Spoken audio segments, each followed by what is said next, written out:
All right, guys. So I got to speak up a little bit. We got a lot of people in the gym today. So this question is, he says, I'm a 1 year white belt. If I'm partnered with a new guy and we get taught a technique and then are sent to an area of the mat to drill it with each other and they're totally messed up, should I say something or should I just help flag the coach over? Sometimes, like, I was paying attention or I've seen this before, but I don't want to disrespect my coach or be the white belt coach. That's actually very, very self-perceptive of you because as a jiu-jitsu coach, I can't speak for other jiu-jitsu coaches, but for me personally, I would rather not have white belts showing white belts, um, the fine, especially the finer details of a technique, because frankly, it's basically the blind leading the blind.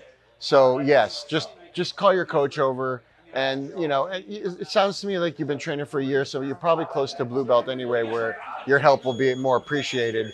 But I actually have a class that I teach to my students on Saturdays, to the blue belt students who are willing and want to come.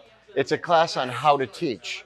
So I do that class every Saturday with my blue belts who want to help and be assistants and stuff like that and help out with new people, because a lot of the times new students walking through the door, their experience isn't going to be with me.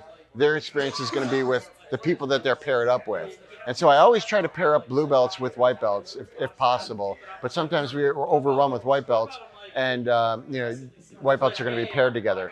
However, my preference would be to have a blue belt paired with a white belt, so this way the blue belt can help the white belt understand the move. Sounds to me like you're not far from that, but still, I think until that color changes over, you probably still want to call your coach over, just as a respect thing, even if you do know the details of the move, just because it's just, other white belts see it happening, they might start doing it, and then next thing you know, it's like bad advice is getting thrown out all over the place. So yeah, good question. I would recommend calling the coach over until you get your blue belt, and then you have a little bit more authority on the mat.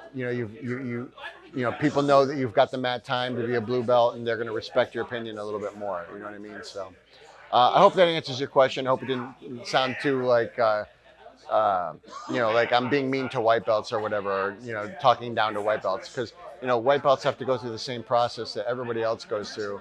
And it wouldn't be fair, I think, to other white belts if one or two white belts are being assistants to people, and then all the other white belts are being told to shut the hell up. So anyway, like, subscribe, hit the bell, ding dong.